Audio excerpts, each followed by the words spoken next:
Survivor News. Survivor News. Survivor News. Survivor News. Survivor News. Survivor News. Survivor News. Survivor News. Survivor News. Survivor News. Survivor News. Survivor News. And we are back, your baby boys, live, loud, and in color, covering Survivor Season 45, the season finale. I am your host, Brice Isaiah, and I got my baby boys. It's 4 of us today. We're so excited. We got the notebook. It's here, and oh my gosh. I gotta say, whew. But listen, coming in from The Circle Season 2, the baby boy, Jack Atkins, was popping.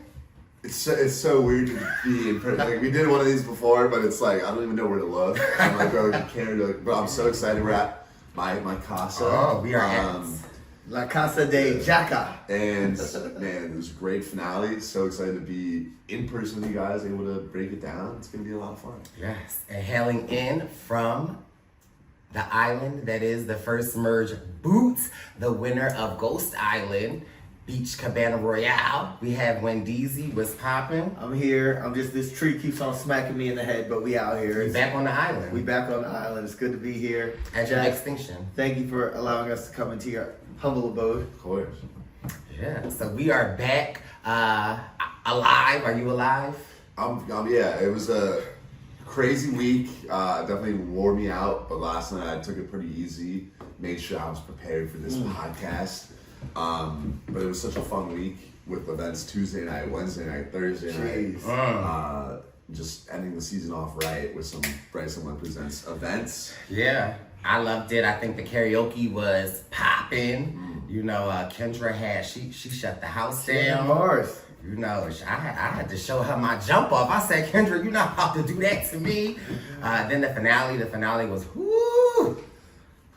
But I think the biggest highlight for me of the whole week was, first of all, shout out to my man, Austin. But I got to, spend some time with my parent-in-laws. I got to meet Miss Eva. Miss Eva ran right up on me. I was so scared. I saw her coming. I literally ran the other direction. And she chased me down, and we got to embrace, and just being around my mother-in-law was so amazing. Austin's little brother, what's his name? Ethan was Ethan, okay? He got up on that stage, and I was like, oh, we got a whole little concert. What was the highlight for you? Did you say Ethan was Ethan? Ethan, okay? Because Ethan was Ethan. Okay. Oh, my highlight, my goodness. Karaoke is always fun. Like, it's a night where you can kind of let loose and everybody's there, and I love that, but then I was excited to see that episode. After a great season, I was very excited. All right, then, of course, so we are at Cork and Batter for the finale party. The episode starts. I'm like, Wendeezy, where is Jack? Where is Jack? We find Jack, and where is Jack? Under a speaker. I mean, someone's got to take the notes for the episode. Look, I did a little bit different this time, looking back to that infamous 41 finale, where I was I was standing up in the corner, TV was right here, speaker was here. This was more of like, the TV layout was a little weird at Cork and Batter, so I went to a little side with a couple friends, so I had a group. I had, shout out to my man Eric Abraham, I had my man Shoebomb Goyle from The Circle. So we had a crew. We were hanging. I was not alone, and the speaker was up there, but the TV was over there, and we were off to the side because we didn't want to be in the middle of all the razzle dazzle. But I had to make sure with the finale this good that I was locked in and able to catch it, because I know you guys at these events have to spend so much time like hosting and entertaining, so it's hard for you to watch the episode. But me, I'm like, I need to, I love the Tuesday events too, especially because you don't gotta worry about that. Right. So you can just go party and have fun. Yeah. But I'm like, this finale is something I was really excited for, so I wanted to make sure I caught all of it. And it was, and then after that, then we really shook things up. So And we let go. Also, it's like a huge shout out again to the baby boy. I think that you've done an amazing job this season on Survivor News. And as I was talking to some of the cast, as we got to talk to them, they said Jack Atkins is an honorary season 45 castaway. Oh. So, we get to sit here and talk about the season with an honorary castaway. I appreciate all the love from the 45ers. It's unlike any other season before. How much I've connected with a lot of them, but I don't want to claim the honorary 45. I need an actual 47. Okay. You heard it. But all the time we spent with the 45 cast, it really was different than any other season. I felt like I appreciate them so much, but that experience is that experience. There's no honorary starting on the island. You gotta be out there and do it. So hopefully we can make that happen. And then before we get into the episode, again, another one of my most memorable moments. Again, shout out to everyone that came. We appreciate you so much. But for me, what obviously is going to be Austin. But I think at karaoke, and of course, I know my man Austin. We've seen each other before, but I think seeing him this time, we got to talk and seeing the tears in his eyes as we were talking and just saying that, this experience, there's ebbs and flows and, sometimes when people were hating on him, which, who hating on my man? But he was just saying that how he took a break from social media, but when he came back, the love that the Purple Pants Posse and that Survivor News showed him really kind of made him realize that you know what? I don't care what none of these haters are saying. And so just having that moment with Austin being embraced and his soft but hard hands, his big but toned muscles, his long but short hair, his white but pearly teeth, his Christmas but holiday shirt, okay? His brown but hazelnut eyes. You're just saying synonyms. White but pearly teeth. His warm. He's tall, but his warm but hot embrace, okay? Same thing. I'm just saying, I just was in heaven just to be around my Austin. So shout out to my baby boy, Austin. All right, well, let's get into it because we got a lot to cover here live in person with Survivor News. It's the Jack Shack. We trying to take you back. It's the Jack Shack. We want to take you back. He got something on his sleeve. It's a buff, not a hook. Oh. You want to see my buff? Yeah. I want to see my buff. yeah. You want to see my buff? Yeah. All right, okay. That's the Jack intro. Yeah, a lot to unpack. How you go from that to a lot to unpack. Yeah, I'm just looking at my notes. So Drew just gets voted out, and something that really it's mentioned and we forget about it is that there's this new trend that after this final 6 vote they go to a new beach and they have to start over. I don't really feel like that was relevant throughout the episode at all after that. But I just want to quickly touch on that. What do you guys think about this concept of having to go to a new beach and restart going into the finale? I always feel like, back in the day, they used to do the homage when it was the final 3 or 4, when you would walk around the beaches and throw their underwear in the fire and be like, that was Wendy's dirty underwear. We remember that. So I feel like this, because the days are shorter, I feel like, now I don't know what throwing Wendy's underwear in the fire to do fit. But I feel like it kind of is just the end. And so it just kind of, for me, it didn't really have much to play on the episode. However, on the episode that Drew went home, I felt like it left us with a new beach, a cliffhanger. Mm-hmm. Yeah, it left us with that. I think it's a signal all right, now it's time to sprint to the end. This is now is the time. We're putting you somewhere else. Lock in. Things could happen out here. I don't know. I mean, it seemed like it didn't have much significance. That's what you're saying. But I guess, I don't know. New era. Yeah, I guess it doesn't have a huge impact for me, but I guess I don't really like it, just in the sense that going into this final 5, you really gotta be locked in. And so why, instead of being able to make these big plans at the end of the game, do they have to go build a new shelter? It feels very... I also feel if you want to be locked in, then locked in from ground zero, starting from the bottom that we're here. And if Jeff always says you got to dig deep, so you think you might have stuff situated, I really feel like it's the shakeup. So I feel like it's the shakeup that if you feel like you haven't done anything big yet, or you haven't made the conversations that you need to, starting over at this new beach could be the opportunity for you to kind of ramp your game up. Mm-hmm. Interesting. Okay. Well, I guess we can agree to disagree on that, but that's why I wanted to ask, because I'm it was mentioned, and then for all intents and purposes, it's almost if they hadn't mentioned it, I wouldn't have really even known they were at a new beach. Right. But I guess it could affect the mindset of the players and in different ways. So, but at this new beach, getting back from tribal council, Austin and Dee have a conversation. Dee had just blindsided Austin, but Austin's pretty quick to forgive Dee and be willing to move forward. Yeah, Brice.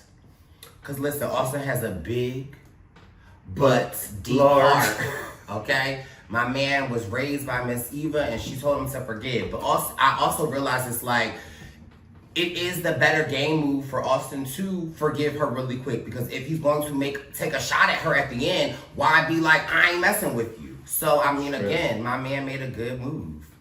But I mean, I wouldn't have forgiven her. I would have came back and I wouldn't have said anything to her. Oh. So you would have made a bad game move. I mean, I wouldn't have been this far in the game. So, I mean, I would have been at Ponderosa and then I would have watched it. Trip Well, by that. well, they don't even have that anymore, so I'd be home. You would have been with Miss Barr. No, I think that's fair. I think you have to forgive her, at least on paper. The real question is is he going to follow through with that, which we see that he remains pretty loyal to Dee, which I guess we'll talk a little bit as the episode progresses, whether that's a mistake or not. But I think it's good to get back on the same page with her, at least on paper. Right. And strictly on paper. Yeah. And then we get this And via showmance. On paper. But on paper, but also like via showmance. Yeah. But I mean, I ain't see no photos of Austin holding Dee's leg up in the air on Instagram. What? I'm just saying. Oh my goodness. Anyway, Jack. On paper. So the next day we're on the same beach at camp, and they get one of those like at camp challenges where there's 3 different stations with all these different things you got to count. I believe it's crabs, bamboo, and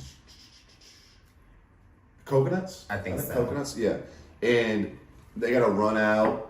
Seem like they're pretty far apart. So they got to run out, count all these items, and then lock in an answer in a combination lock to win an advantage in the next immunity challenge. When I saw that, I just kept thinking like how Brice would have prepared to get ready to go run that. He'll just walk over. Guess we got to do it. All right, but let these young kids get the lead. Yeah, and then also if you mess up, you have to go all the way back out to at least one of the stations, I believe, if not more, which is obviously a far run. So you can't really be doing like the just go guess. 14, 15, 16. Yeah. And Jake devises this strategy where he's associating the numbers with the winners of those seasons. To be fair, I don't know if it's that hard to remember 3 numbers, but what I will say is you might as well associate it with, it's easier to remember a name, so you might as well associate it with that. And then this is the only thing I'll say to that, because he was like something to the effect of the bamboo is this, which is Denise, and Denise is strong like bamboo or something. Now you have to associate the winner with whatever that item was.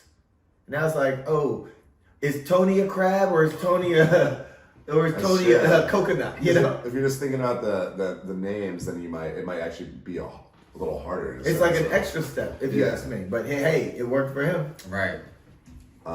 That's all they needed to work. It did provide a pretty fun, just montage moment of him like bringing back those winners. Who was it? Denise, Gabler, and who was the last one? JT? Was it JT? Maybe. Was it? Who won season 40? Tony. Oh, It was Gabler, Denise, and I think it was JT. I'm not sure. Well, regardless. But whatever the strategy was, it worked out for him. He was able to win an advantage in the next immunity challenge. Was this the first time that Jake won something? It might be. So maybe the new beach is getting a good, revs your engine. Yeah. And then we get right into the immunity challenge, which is sort of a big obstacle course. You got to get sandbags. You got to shoot the sandbags in to unlock some puzzle pieces or keys or whatever. Then you got to climb up a tower. It's the Michelle Fitzgerald challenge, I'll call it, where it's these 3 different tiers, and you got to like put all the pillars together to be equal height, stack a ring, do the next one. Jake gets an advantage where 2 of his 3 hoops are already done. So he has to get 1. That allows him to get out to a pretty good lead. But then he gets up and he forgot his keys down by the sandbags, so he's got to go back down.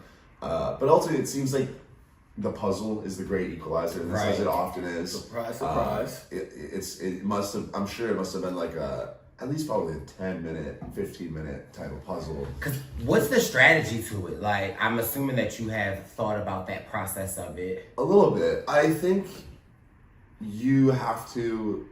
It's the base. If you gotta, I feel like you have to figure out if the pieces ain't locking in, how they, I think kind of what you have to do is figure out. I think the most important thing is understanding what the average height of each pillar is. Okay. And so what is the mean of each pillar?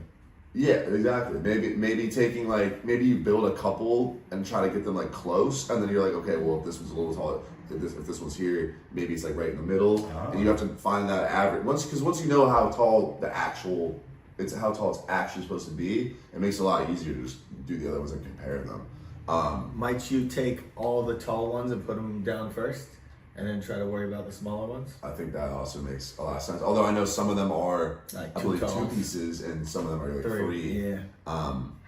So it's definitely kind of, it seems like just a trial and error thing. Like I don't think anyone's really gonna be able to be like, oh boom, like 'cause I know all of it right away.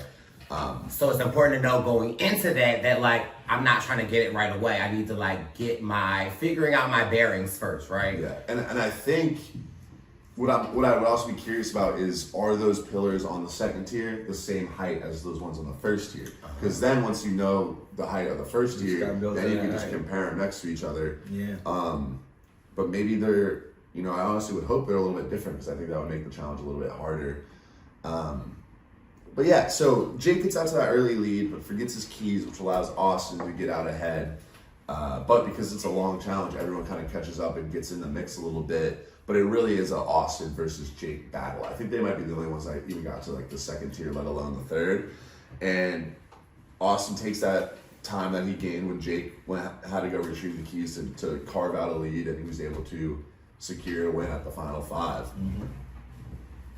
Which Brice? It seems like Brice was excited about that. He wasn't fighting. He wasn't playing this challenge for your heart. I mean, because he already had it. Okay. He got another thing added to that resume that I'm like, oh, okay. Austin's really in the kitchen cooking, and so. At this point, I was, again, a huge Couture fan. I'm like, Couture could do something big, but I also feel like my blinders at that moment were like not even, because I have so much love for Austin, but then as I'm seeing these things unfold, I'm like, is my man about to be $1 million winner? Like at this point in the night, whew. Yeah, and he's like a good fire maker too. So right. It's when he wins this challenge, it's like, okay, he can get in the mix at the final 3 and make something happen. And I think the game he's played to this point, the last couple tribals were a little bit they didn't go perfectly, but before that, I think he played a very underrated, slept on game. And so it's that type of game where if he can get to the final 3 and explain all those moves that he made, right, then he has a shot. And not in the dark. Exactly. A shot at the million. But along with the immunity win, he also wins reward, which is like a steak dinner, and he decides to bring Jake, which I think was a good move. Jake battled super hard in this challenge, but also I think people maybe expect him to take D, but I think you gotta, I think you kind of gotta be like, let me show that I'm not in her pocket. Like, right. Let me go. Yeah, that was good. That was smart. And it's like if you took her to that, when she just took your man out, like I just see it. Yeah. The optics. Yeah. Exactly. It's not the best optics. And then, but also he just took Couture and D to I feel like sharing the wealth. And he probably was, And then, at this reward, Jake tells him that he has an immunity idol. He actually takes it out and shows them. And No, at that point, I feel like that makes the decision even better because it's like, well, if he's not going home, then the 3 girls back in camp, it's got to be one of them. So it's not like they can really form an alliance against us. So Jake shares the idol with Austin, and they come up with this plan to target, I believe, Julie. Although I don't really know if they came up with much of a plan like in that moment. And so Austin then gets back to camp, shares this information with D, which leads them to put the target on Katurah because they're assuming Jake is gonna play his idol for himself. For me though, that was like the straw that broke the camel's back in my mind, because at that moment when he went back and shared that with D, I felt like he's being loyal to her to the end, right? Like I was like, in my mind, I was like, he's not gonna take a shot at her because I feel like that's the energy that I would need it for him to maybe potentially take that back to Mama Tina, take that back to Katurah. Although it could potentially get back to D, I would just have I was hoping to see him like line it up and wanting to take a shot at her. That's definitely true. I didn't think a ton about that in the moment, but once you and Jake are good, like you could really take a shot at right, and now it's balls to the wall at this point, and I'm the wall. Whoa. But yeah, I mean, he's so close with D. It's kind of obvious he wasn't really considering voting her out, but maybe he should. Right. And then so they put the target on Katurah. Jake also decides to share the information of his idol with Katurah, and they hatch this. She pushes D's name, which Jake is like. He's on board for it, and Katurah like makes Jake swear on his nana, and then in that moment, I was like, "Is this the rise of Katurah?" Now, I was running up and down the steps at Cork and Batter because. After Austin and Jake just took this, I was like, oh, okay, they got it. Then when Katurah got this plan, I was running downstairs because I was like, Katurah's about because think about it. If Katurah would have executed that, is that not a $1 million move? I think. Okay, now here you go. Well, okay, it's a couple things. I think if she could have executed it, it could have been. But also, I think Jake would deserve a ton of credit as well. But the fact that you're gonna say, "Oh, here you go," obviously here I go, because she doesn't do it, and I hate to say it, I feel extremely vindicated about my takes earlier in the season about Katurah not being a very strong player. It will go again. On a personal level, love her story. Get him, Katurah. In the last few weeks, watching her, I was like, damn, she might be able to turn this around. Like, she's starting to get a little bit of traction. And this is her moment. It's like 3 seconds left on the clock. Okay. You got the ball in Katurah's hands. She's doing a fast break down the court, ready to shoot a layup. And she stops and she throws the ball out of bounds. And it's like...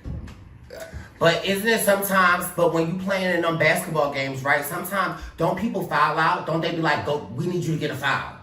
Yes. Oh, okay. So where is that Explain coming this. So, but what I'm also saying is that, so we're not in Katurah's head in that moment, so we don't know what it is. But clearly she pulled a fast move on Jake, right? So clearly there must have been, she's working with some other people that she... Brice, I hate to, we can debate... I think this is like an indefensible move, especially given the fact that after this in the episode, Katurah admits that she messed up and admits that she regrets not voting. And that's why I can't be too hard on her after the fact, because it's like she already knows it was a bad move. Like, right. I'm not going to try to rub that in, but it was genuinely like such a terrible move.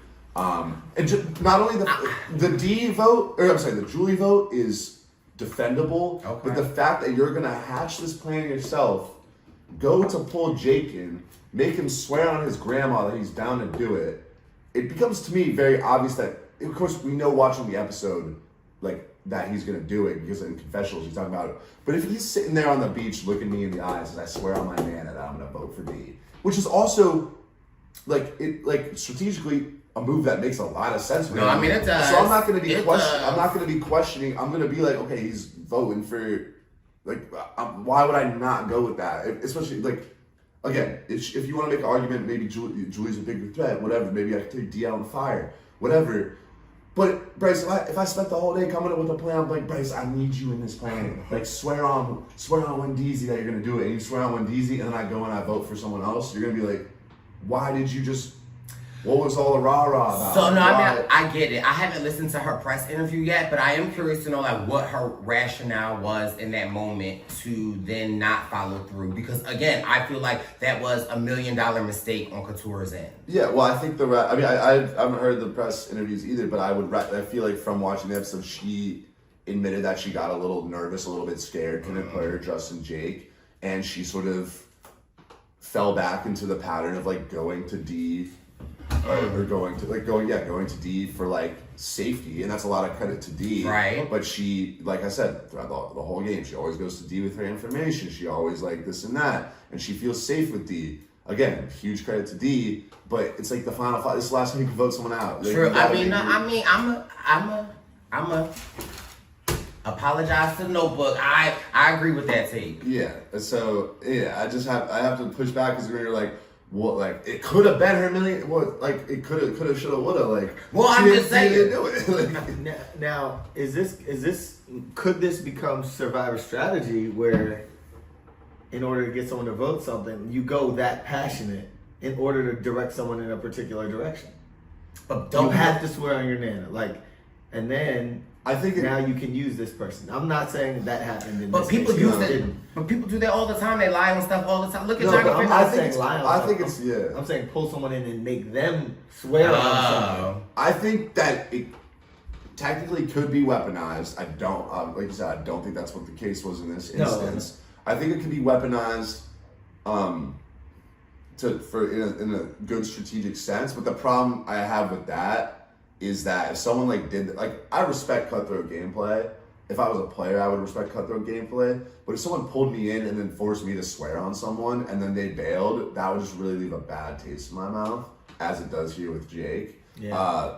So I don't think I would ever really do something like that because I think it's terrible, bad jury management. There's certain like lines in Survivor that I feel like people don't want to, like, if you want to lie in your own family, it's like some people might respect that, some people might not. But there's certain lines where it's like I feel like that would just be a little too much, and I think you could lose the respect of a lot of people. But there's D swore on her mama. But I don't mind that. I don't mind the swearing on whoever, but I wouldn't want if someone came to me with a plan of like seeming to be desperate, and then was like, all right, if you're in all this, you gotta swear, and I swear, and then down the line they're like, oh, I just made Jack swear on his father because I needed him for the vote. I'd be like, that is a little, and then like they didn't even do the vote. I'm like, that's just a little bit. I mean, in real life, I wouldn't mess with it, but I also feel like all is fair in Survivor, right? Like, I feel like you can't, like, so again, I'm not arguing that point, but I also feel like you can't take a lie or make me, I just feel like that's Tony Blanco. Right, like that's Survivor 101. Johnny Fairplay, like. But Johnny Fairplay is not really the type to go on and win us. Like, you can put him in a lot. I don't think Johnny is winning Survivor at a high frequency with the way that he plays. It would be great television. I'm just saying, like, I think, of course, strategically it would be a lot of fun to see that, but I just think on a personal level, if I'm in there and someone does that to me, I'd be like, that just seems a little gross. Like, it's a little too far. Not only might I not work with you again, if I'm on the jury, you might not get my vote. Well, no, I might not rock with you in real life. Exactly. All right. So, ultimately the vote ends up being D votes for Couture. Jake plays as Idol and Couture as well. Oh, yeah. Yo. Now that. He a smooth dude, yo. Yeah, that was a great move. I'm playing it for Couture. I'm like, all right. Yeah. An idol for me. But that's what I love about Jake is he knows his position and he's willing to like take the shots. Right. It's higher risk, but it's like if you don't think you're in a spot to win the game, you got nothing to lose. You've got nothing to lose. You go Texas Hold'em, right? The big moves. And that Jake is kind of doing the opposite of what Couture is doing, where I don't think she understands her position in the game and she plays it safe. But it's like you might make it one step farther, but your chances of winning are next to none. At least from how the edit presents it. I don't know exactly how it could have shook out if she made it to the final three. Right. But so D votes Katurah, that vote is nullified. And then we get But also, like, what's the irony? Like, Couture feeling. Wow. I mean, like that, like, but Yeah. D cutthroat. and then we get a vote for D, a vote for Julie, a vote for Jake, and then we get this 1-1-1, and then the last vote is for Julie. And so Austin and Katurah voted for Julie.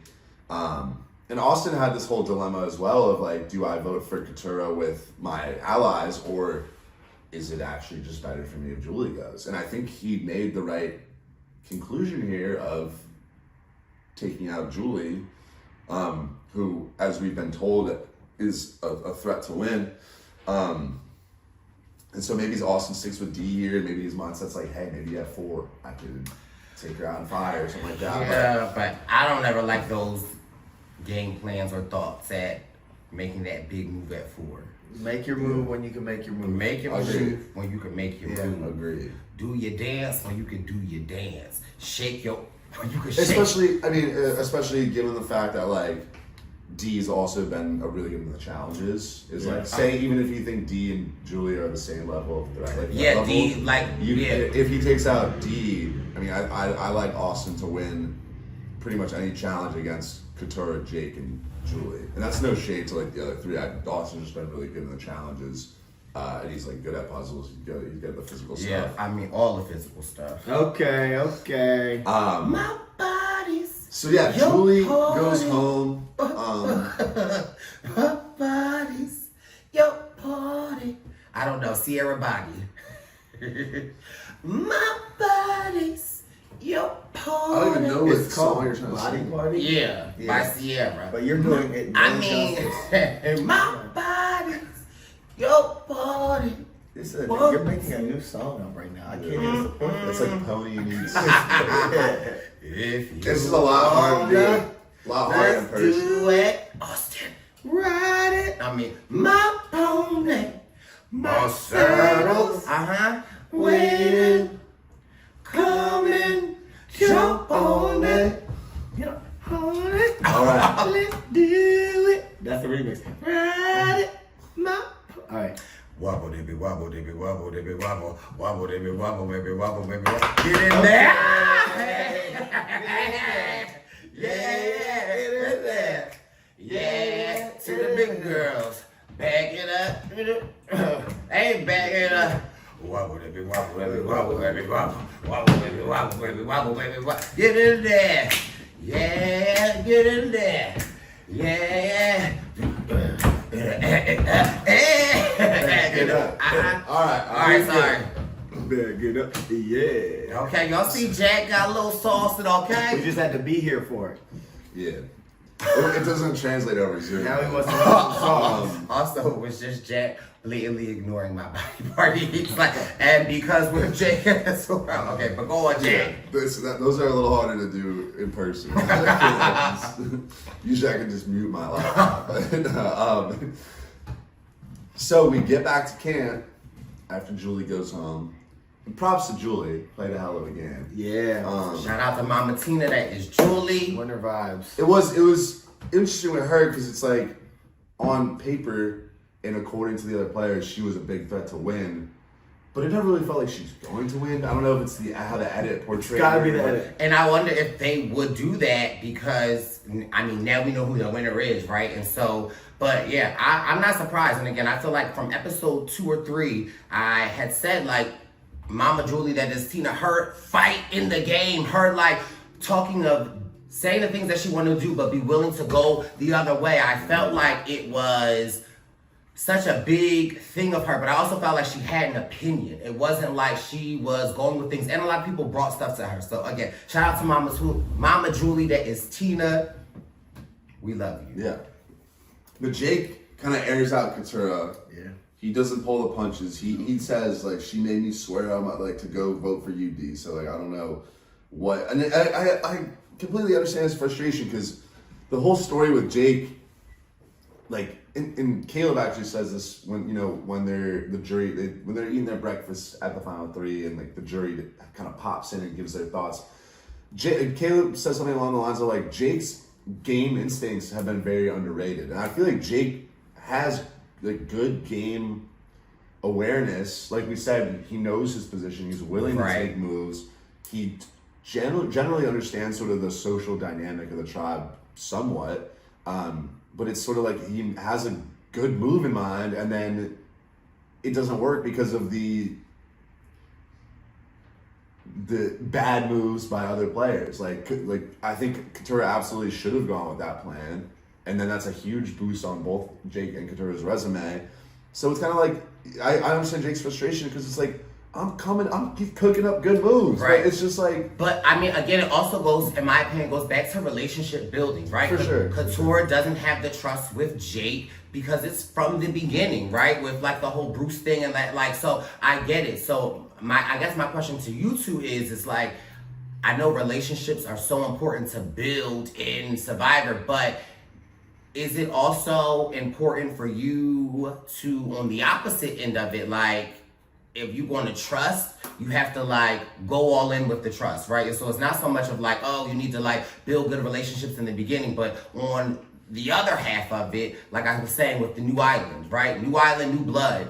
For someone like a Katurah, right? Like, let your guard down. Like, if you want to play. You get what I'm saying though? Like, kind of being open to allowing your guard down, because I feel like I would have done something similar as Katurah, right? Where I don't think that I would have ever been able to fully put my trust in Jake, right? I think I would have backed out as well. Sometimes it's like you don't know the power that you have in front of you and you get scared. Yeah.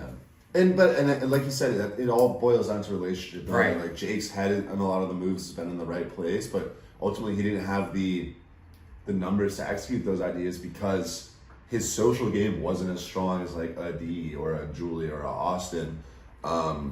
Granted, they had formed that alliance from like day one, pretty much on Reba, but obviously it's I get why Jake's frustrated.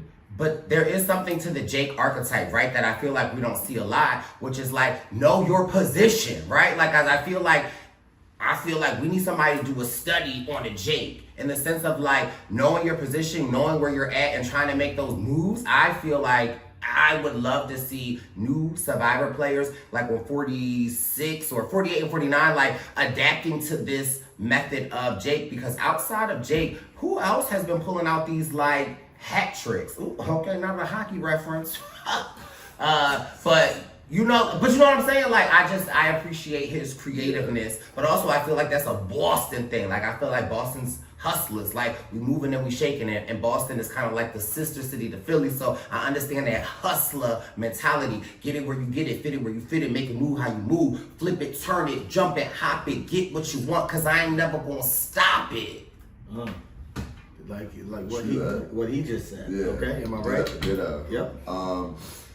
Yeah, so it's like he's frustrated. It's I get the frustration, and yeah, but it's also to your point. It's like we saw as of a few episodes ago, Katurah and Jake came together and say like, "Are we in this together?" And they were like, "Yeah, let's." Like they've been working together. But I just feel like sometimes, again, from my perspective, sometimes it's like it's hard to let go of things, and just from my opinion. So it's like I could say I let it go, but in the back of my mind, it's like, oh, I really trust you. I feel you really gonna save me a seat? You really gonna do what you like?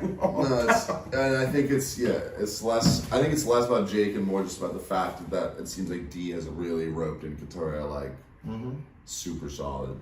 And so it was like, how's Dee really gonna go home when she's got Austin, she's got Julie, right? She's got Katurah, like, if three people aren't really gonna write her name down, there's only 5 people in the game, right? She's so she's like a mob boss. She's so protected. Super, yeah.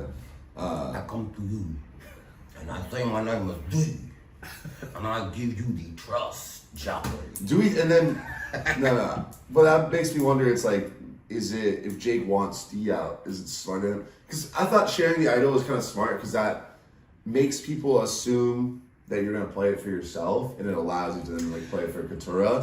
But if he doesn't tell anyone, maybe he gets all the votes and he could just Dee. But here's another thing, right? And maybe call it what you want. Maybe this is the oversight on Jake, maybe you should have shared the idol with Katura. Maybe that would have been the trust level, because I feel like if he would have shared that with her, maybe that could have been the trust level that she would have needed, and then move on. But again, coulda, woulda, shoulda, not. But Yeah, right. I wonder about that too, because I get where Jake's coming from, where we know Katura loves to share information. If he says, hey, I'm gonna play my idol on you, whatever, and she goes and like tells someone else, She would tell someone. it could flip on to Jake. She would. Or even if she doesn't tell someone, it's like if you tell her and like you commit to that, then you're putting the info in her court and like she can make a move against you, which wouldn't make sense, but like she might do it. Not too much. Yeah, and I agree. It's like I kind of agree with Jake. You want it to be your move, and if I'm playing my idol for you, I don't owe you by telling you. Like, I mean, I get it, but I'm just saying, like, You no, could have gotten a little more. right? yeah, I wonder what would have happened. It could have been maybe that locks her in, but it could have been Nah, I don't she think goes it and would. tells D like, "Hey, Jake said he's gonna play the idol for me. Like, Yeah. call him out." Yeah. And then it's like that. Then he would just also look like it would make him look foolish too, which I don't even think it would be. Wouldn't even be foolish by him, but it was. It's like Right. you gotta assess that risk too when you're making a big move. It's like if this goes real bad, No, how bad right. do I look? Just generally. But then we get right into another immunity challenge, the Final Four immunity challenge. It's a classic. We got the using a long prong. Oh, Okay, Brice. no, I was gonna say prong to avoid. Brice. continue. Calm yourself Sorry. down, Brice. Where does the long prong go? No. It gets used to stack discs. Oh no, he said disc, Brice. He said disc. Brice, control yourself right now. Bryce, he said disc. And somebody got a long prong Shut up, Bryce. that can stack disc. Bryce. Let me know. Continue, Jack. Yeah, and so What? How? there's two things in this that stand out. Okay. The long or the prong? Okay. The stack or the disc? Okay. So Jake and Dee are sort of the leading this challenge, Okay. and How long was D's prong? long enough. And Dee actually doesn't drop a single time. But Jake, I think, for a minute is in the lead. He's working a little bit faster, and he ends up knocking his whole tower over with only like a couple discs left. And he gets so frustrated that he basically just starts stomping on it. Like, he does not give a shit. And Jeff warns him, like, if you break the challenge, you're out. And I think He kept going. he's just so heated at himself that he's like, and then he breaks it, and just like, all right, Jake, you're out. He's like, you serious, Jeff? He's Bruh, like, yeah, I he warned warned you about 3 times. But So wait, can I just note? I listened to his exit press, Okay. and Jake basically said, "I thought it was on bungees. Like I thought," and he's like, "The quickest way to get out of there is if it bungees down and you walk on it." oh yeah, So if he's thinking that, or this could be some revisionist history, but that's what he said. But also, in hearing what he has said, Jeff has said if it helps you if it feels like it makes it easier, then you're not allowed to do it. Or maybe not supposed to do it. Just you. yeah, I don't know. I mean, But I there was something to me that resonated with Jake, because sometimes when my temper get mad, like sometimes although it very rarely ever comes out, but when I get upset, You get upset once a week at me. no, that's a lie. Bryce, you got upset twice this weekend. But we ain't have no major fight. but anyways, no, I get it. It is like, you would hope in that moment that's that big, especially where it's like D could technically drop it. But I feel like that makes it even more worse because it's that big. I agree. Like I was gonna say, you would hope that you could keep the composure, but I understand it because it's like you might be in a basketball game or you might be playing like poker and something doesn't go your way, and you're not thinking with a clear head, but you're like, Right. F it, like I'm going for No one to fold them, no one to shoulder. yeah. you might be pissed off and you might be at half court and pull up for a three. It's like it's not the right play, but you're like, whatever. I'm just shooting. Punch shots. the ball into the fans. Yeah. So D doesn't drop a single time, secures his Final Four victory, and at that moment, it's like, all right, this is D's game to lose. But we still got to go through the semantics of, the fire making challenge. So we get back to camp, and that's sort of the main focus. There's not, I missed the Final Four vote because I would rather see some strategy than people being like, oh, I want to make fire, or like it just feels kind of very simplistic compared to. I've seen a lot of people on the Reddits and the Twitter saying that essentially like when the fire making challenge was new as of season 35, and they feel like they ready for something new to come. Yeah, I heard that on something. Yeah. What are your thoughts on that, Jack? Because I know you get deep. In terms of you're saying like switch it up again. Mm-hmm. Because it's so predictable now, everyone knows the fire, and so they're strategizing towards whatever. Now it's like, oh, next season, what fire making? Like, that's a new way to twist it up by not having it. They should have a rice off. Yeah, I don't mind if they. The thing that really bothered me in 35 about the fire making challenge was that there was no warning. There's no warning to the players. It's a huge change in like the game mechanics. But I love that though. I hate that because I love the optics of it. It looked like they manufactured this thing. Well, I mean, there's a lot of things that could be. I feel like okay. But I think going into Survivor, there's sort of some set rules. But see, and don't get me wrong, I like a good twist, but that Final Four, that's so different. Like, you could be going there and be like, all right, well, if they don't win this challenge, we can vote them out. And all of a sudden, you now can't even vote anyone out. But I love that, though. As somebody that, again, as a third boot out, that, like, I feel like I love those. Because, again, Survivor is strategy. But it's also a chance of luck that I feel like people don't want to talk about how much of a luck draw Survivor is. They always say it's like strategy, you can prepare, but there are some things in Survivor you just can't prepare for, and sometimes the luck of the draw is for you, and sometimes it's against you. That's the name of the game. But that's all. This kind of brings me back to like almost like that hourglass twist. I think we had a similar debate. The hourglass. And again, too. it's gonna be agree to disagree. Right, but I just think as the game evolves, like you being a super fan and knowing every way in which to get like.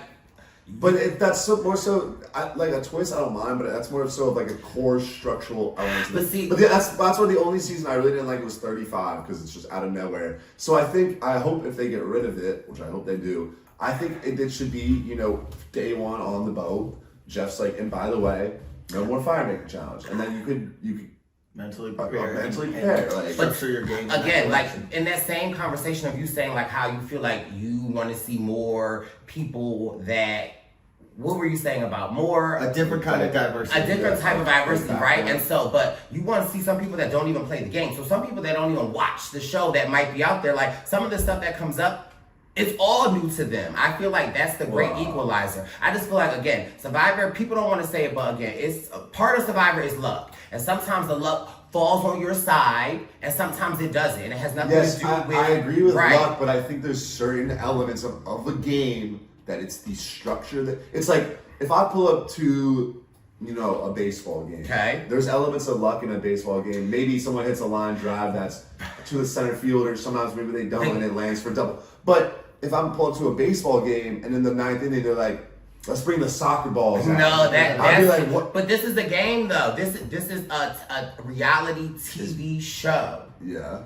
It's not Law and Order. It's not like baseball, but I'm just saying every game needs rules, and I think if you're changing a rule, wait a minute, in basketball, oh wait, live top. Watch out, wait a minute, time out. I'm basketball. The tournaments, they have tournaments, right? Yeah. In-season tournament. Didn't they change the tournaments to make it more? And everybody knew about the change Before the season I started. They don't. You did. Just because you didn't pay attention doesn't mean.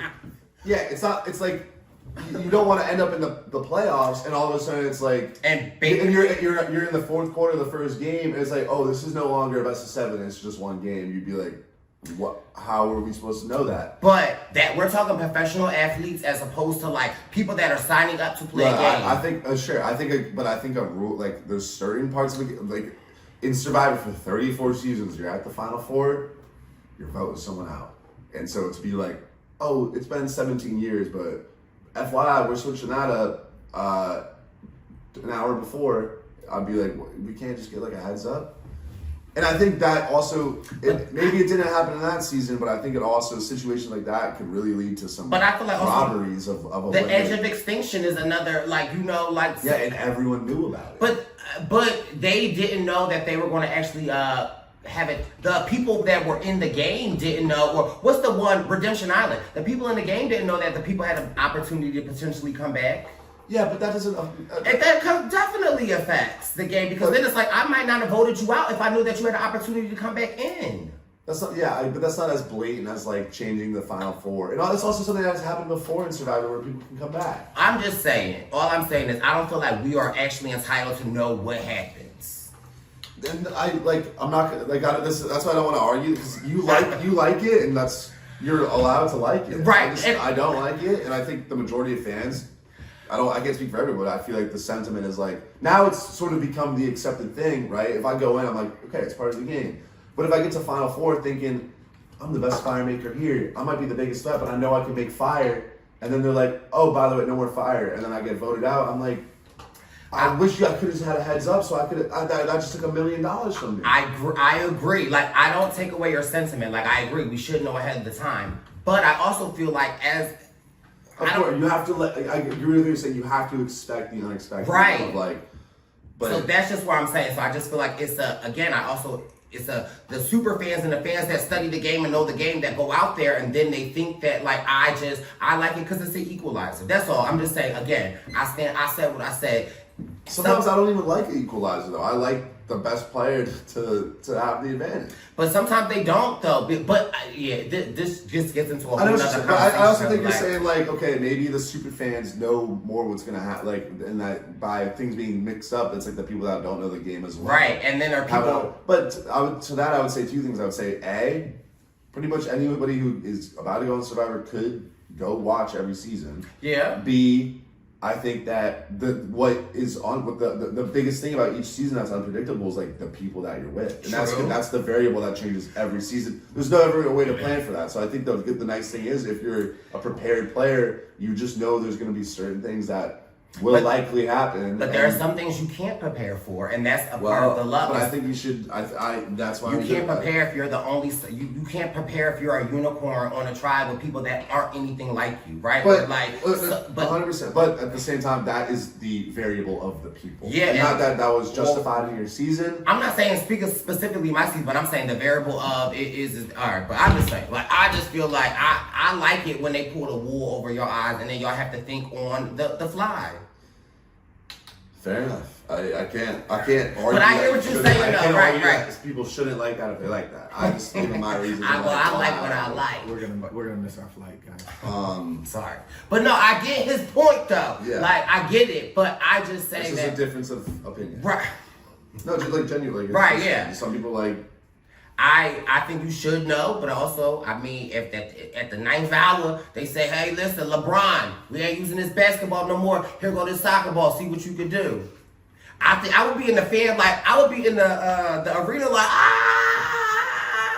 You might be the only one. Only you. So, Jake and Austin both want to make fire. Katurah doesn't seem to want to make fire. And then D sort of plans to bring Austin with, and then send in Jake and Katurah. I think that worked out really well for D in the sense that Jake is like begging to make fire, and he's like, just give me this chance. And she's like, I got you. It's like she was gonna send him in anyway. So at least he goes feeling like he got to take his shot. She's good at that. Yeah, if he ends up on the jury, that might be a vote for you. Austin wants to make fire because he knows he's good at it, but D sort of gets us into the tribal council where D is saying like, well, that could be another take on his resume. And That's another thing I don't like about the fire making challenge, but maybe that's just sort of the modernized strategy of if I'm a good enough player where you, because I think the whole thing about he made fire, that's a big thing on his resume. I think that's really stupid. It's like it's just making fire. Like it's not. It doesn't take anything. Maybe that's for me. It's like the fact that someone is openly worried enough about your gameplay that they are just going to take you so that you can't make fire. If I was someone who got brought for that reason, I'd be like, that should be cooler than making fire. Openly worried about your gameplay, but not worried or not so scared that they don't want to sit with you at the end. Yeah. But at the same time, she's like, I think D's logic was like, I will probably beat Austin. But so I don't want to give him another another chance to take it. So, but if I'm Austin, that's what I'm gonna be like. Well, if out of the 3 options she has, I'm the most scary, that she's just gonna throw the other 2 in.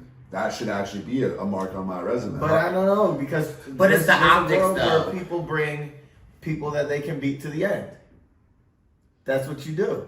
There's a world where people bring their biggest competitors. Well, in this situation, D is probably like, okay, we know that she could probably beat any 3, but it's still like, okay, so her logic is that she's actually going to bring the best person of the 3 because she doesn't want that, because she's already up here and they're all up here. Yeah. But I do wonder though, if Austin did make fire and then was still sitting at the end, I wonder if.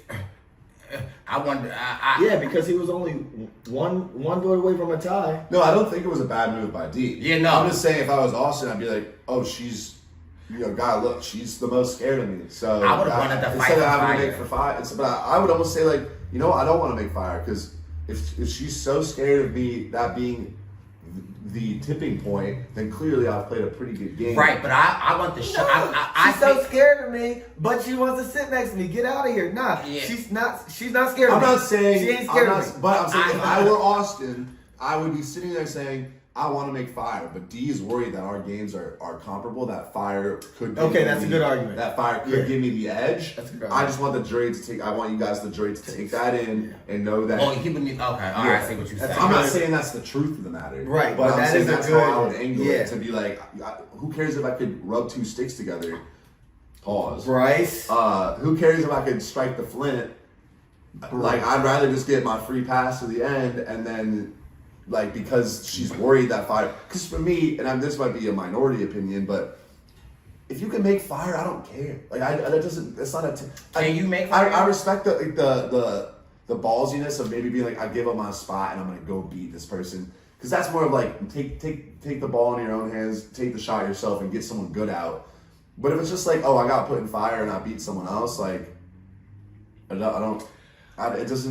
Maybe it is that slightest take on the resume, because maybe it's like, you're clutch or something like that. I think of a Chris Underwood, right? I feel like in a Chris Underwood situation, that makes or break your situation, especially if you won already. But for him, it's like I think it's maybe more the decision surrounding the fire making is reflective of the player. Where Chris is like, okay, I gotta go all out. Let me go in and make fire against the biggest guy. And but it's less about like, he can make a fire. It's more like, all right, he's taking things that matters into his own hands. Maybe that's the lesson on fire, but it's just like, if you make fire, it doesn't really matter to me. Maybe the next time we're all together, we should do a video of us making fire. Well, we'll have one fire. Will we? Yes. Listen, who do you think helped Austin make practice fire? Did you see the photos his mom posted on Instagram? Of you guys? I was helping him in the backyard make the fire. No, you weren't. Okay. Pull the Instagram up. Oh, but you can't. But then we get this. So we get the fire making challenge ends. Jake beats Katsura. She was getting it going a little bit, but Jake did a great job. And then we get back to camp. We get that final breakfast that I know Brice is a fan of. And we start to get these segments with the jurors sort of giving some thoughts on all the players. Obviously, we get a wide distribution of, a few people talking about. Austin, a few people talking about D, a few people talking about Jake. But it's sort of just to brace us and kind of recap some of the gameplay before we get to that final tribal council. And we get into the final tribal. And obviously there's a lot of questions out of this and that, but I think for me, the way I viewed it is, and we could go into if anything like stood out, but D and Austin played somewhat similar games, but I do think D had a little bit of a social edge. And then I also think for D, the big reveal was at the end telling Austin, oh, I did tell Julie, and we steered that vote. Her ability within that showman's to be the one that is going to hold the information and go make the move without you sets her apart. And I think that's why she had the edge over Austin. And as a juror, that's kind of would have been my interpretation too. Jake, I agree with, I mentioned this earlier with what Caleb said. It's like, he had good game instincts. Like, I think Jake is a solid strategic player, but the pieces just never really fell into place. Right. And like, you never really steered a vote. But he was scrappy. Like, I would give him props. It's just like, again, very similar to like a Owen Knight, where it's like, on paper, you're a social guy, smart player, but just with the way the chips fell this season, it's like you didn't really end up doing anything, and that's not even really your fault, but it's just how it went down. So that's kind of was the essence of the final tribal to me. But did any other questions stand out to you guys? And anything else? Any case? I mean, again, I thought Dee did a really good job of speaking herself, speaking about all the things that she did and just kind of like really highlighting things. I think Jake was great. Also, you know, for me, it was just my man Austin. I feel like I got nervous because I felt like we kept saying he had such a similar edit to Xander. And I agree to that. And, you know, I also love Xander, but I also feel like when Xander gave his final speech, I felt like he left a lot on the table, like, or he didn't like, and so I was nervous that Austin would do the same thing. So I was actually like just really proud of how, shout out to my man. But I just was, how he articulated and how he held himself. Like, you know, it made me proud to be Brice Isaiah Coons, so. I think one thing I think Dee did a really good job in final tribal, and I think that her strategy to hold the fact that she withheld the information from Austin and told Julie that whatever to play her idol, she purposely held that until he said something about this vote out, and to not step into final tribal and wear that as a badge. But to understand, you know, you guys are going to talk through things, and you know he's going to at some point say something, and you're going to have something to trump that. I think strategy-wise, like, I think that was brilliant, because you want to poke your chest out and say all the things you did, and sometimes under the lights and everything, that's like just you want to get it all on the table. And how about like body language doesn't lie, right? So like when she revealed that, I don't know if y'all peep, but like, I feel like her dropping that bomb on him right then and there, like I felt like that reception of it was like, oh. Yeah. I think her strategy going into that, like, and also she had the most individual immunity wins of the season. She was this center of information. Everything went through her. Yeah. I just got lots of respect for her game and how she was like a triple threat out there as far as like immunities, social, strategic. Yeah, and then in the final tribal, she sent it home, if you ask me. Yeah. I say all that, okay, but I also say about your man. Okay, come on now. Like, he still got 3 votes to her 5. If he would have swung one other vote, that's a tie. Yeah. And in Jake's exit press, he said he would have broke the tie and given it to D. Yeah. But it could have been close. Right. I don't want to say saying that now after watching the that. fact. Right. Yeah. What they say, Monday morning quarterbacking. Yeah. Yeah, so Austin gave her a run for her money. Yeah, I agree with that. I also feel like, you know, I had my back and forth with D. We don't see eye to eye. You know, she trying to come for what's mine. But at the end of the day, I think that one of the things that I respected the most about her was that if somebody talking about me, I'm coming for you. And so I love that she kept that energy this whole season and it didn't backfire. And it's like, yeah, clearly you are likable. Clearly people trust you. I kept saying this whole season that like, there must be some aspects that we're not seeing of her. Because even when Kelly did her exit interview, she talked about how close she was with D. And we didn't really get to see that. So, again, kudos to D. The one thing I will say, Congratulations. Her one hiccup in Final Trial. Here we go. Can we talk about it? Okay. She came at Bruce. Oh, she did. What did she say? She was like, should have played that Idol Bruce. Yeah. She was like, yeah, you should have played it. Oh. And he went from like this to. Oh, now mind you, if I was on the jury or on the fence, that might have sealed my vote for her though. That's what I was gonna say. Maybe if Bruce has been sort of looked at as like a bit of a tribe pariah, you might take a jab at him. You might lose his vote, but everyone else might be like, oh, that was a good one. Right. Yeah, so that's the only thing. So in my opinion, it's just like Not you should have played that Idol. Oh my god. she really hit him with that. In my opinion, it's just like you just don't say that. Yeah. That's the one line you just leave out. Well, and You then think that. the new era, you say it. All right. Again. Hey, she got the mill. I definitely think that, again, I loved all of the new winners in the new era that we had, but I definitely think that I'm curious to know, like, where you guys think D ranks as a winner in this new era, because I think all of the winners that we have had are great, but I definitely think like D is running on multiple cylinders. We have 5 winners of the new era. Mm-hmm. I think she is the strongest winner in the new era. Agreed. I think she has an argument to be one of the strongest women winners, period.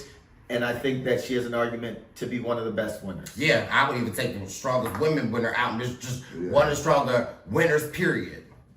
Yeah, I think hands down she's the best winner in the new era.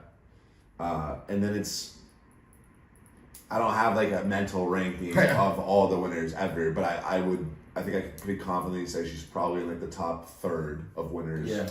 I mean, and here's my thing, and then this is the discussion I wanted to have that I think is interesting, is we talked about this a little bit throughout the season, but to me, the new era is like, it's harder to be a strong winner in the sense that the players are more adept.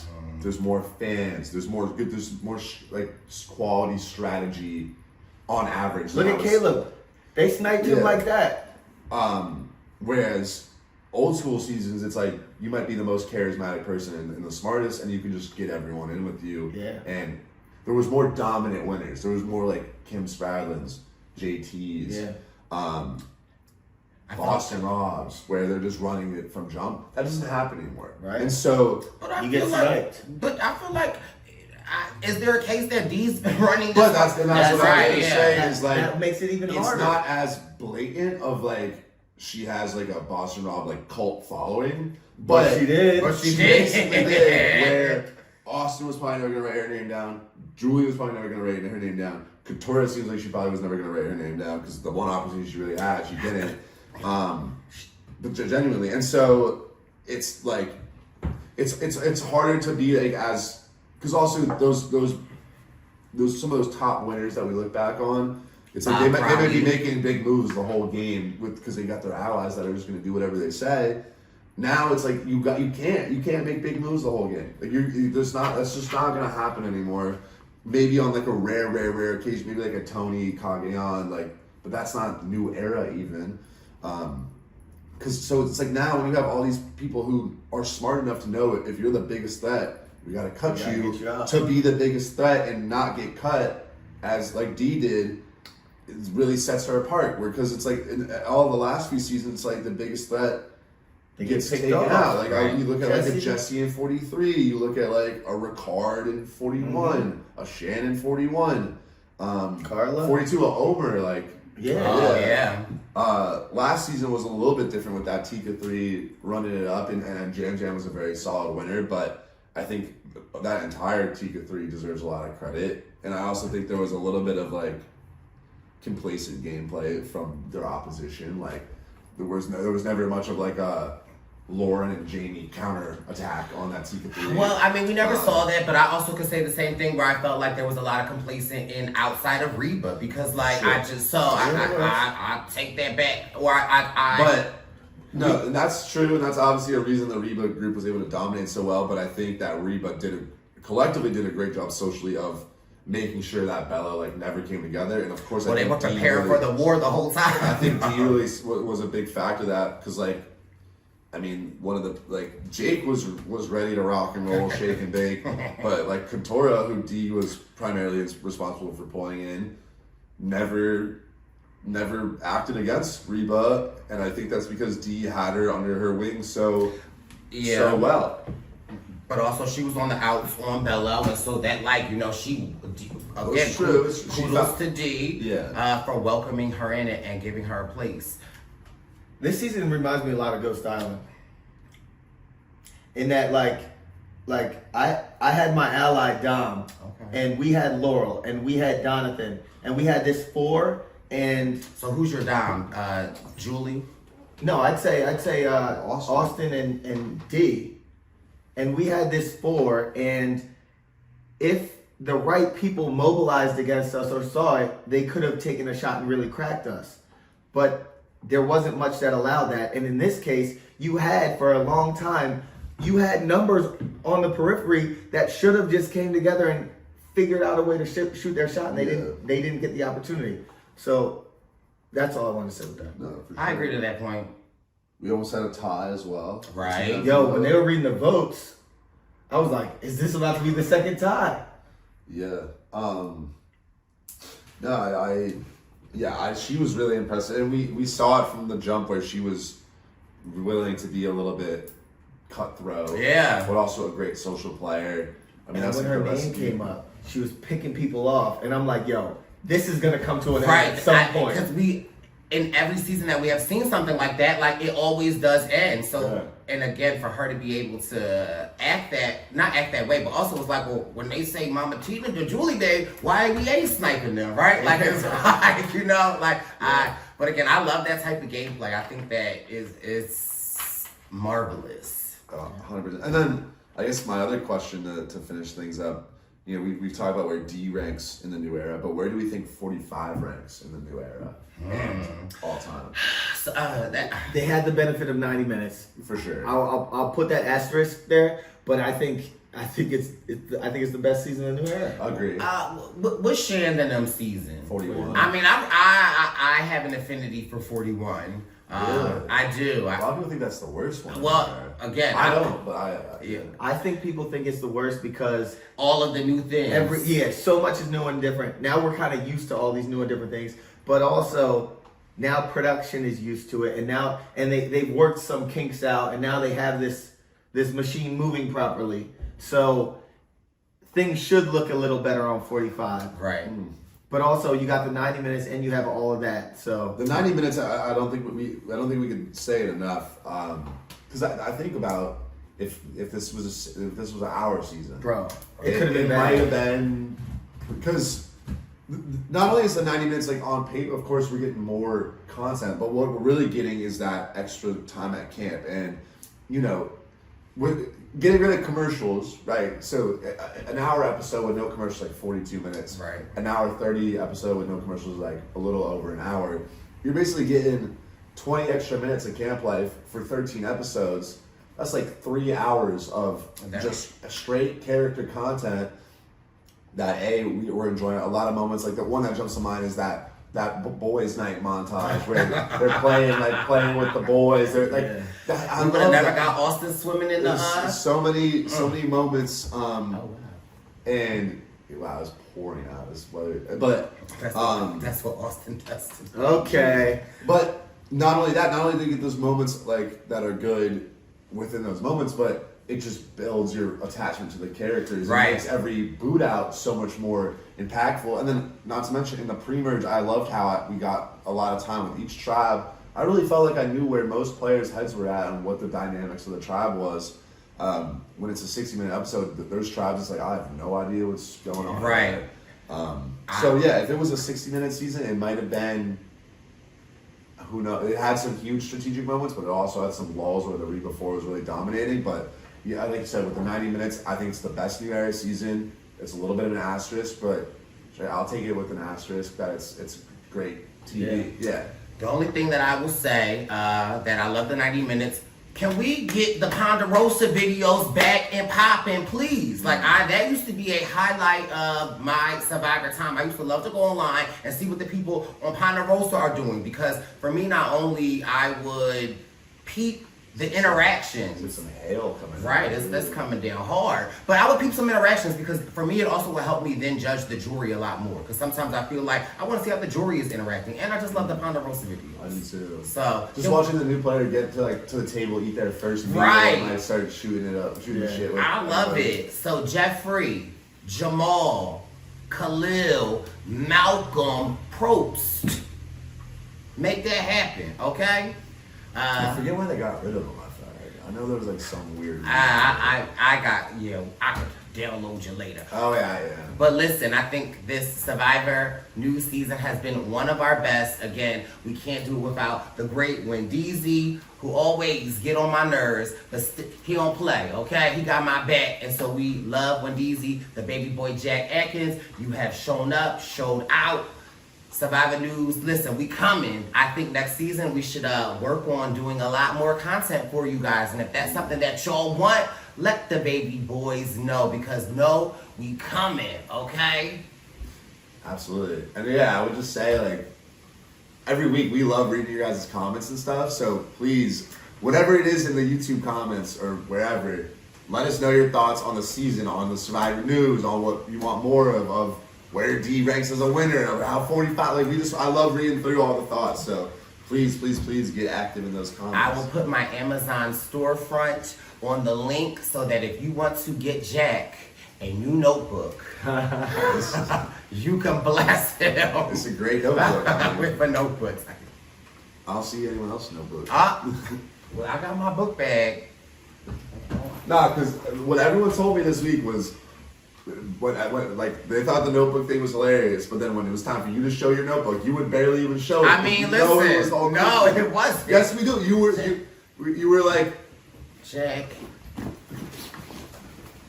Jack's notebook looks like it was in I left it that at the box. hotel. I Oh, left you it at left the it at the hotel. hotel, yeah. Okay. All right. we all know Brice got, but honestly, I don't, like, mine's crinkle because I use, like, what? Yeah, of course it's Jack. gonna It's be waterlogged. water. Yeah, why is it? It's more than crinkled, bro. It was out in the monsoon, bro. Why is it so thick right now? It's one of the little notebooks, but it's thick. It's not that little. I don't know, man. It's got something Wait, going let on. me just see what the. I just want to see. How is every page crinkled? Where is that? You don't have a back? You didn't want to show us that? What happened to the back, bro? Listen, I've been using this notebook for a long time. I'm not saying it's not damaged. I'm just saying it's damaged because it's getting good use. 50% off. Bro. It wasn't a 3-subject notebook. It's 2 points. Damn, Jack. It's not even that funny. 1.5 subject notebook.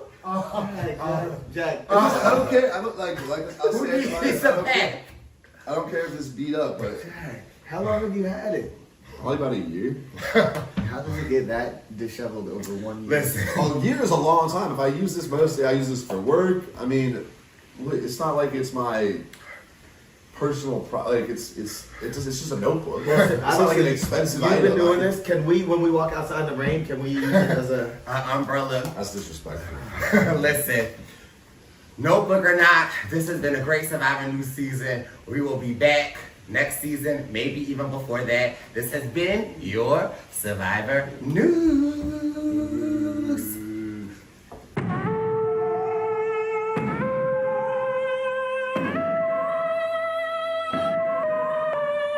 Survivor News. Survivor News. Survivor News. Survivor News. Survivor News.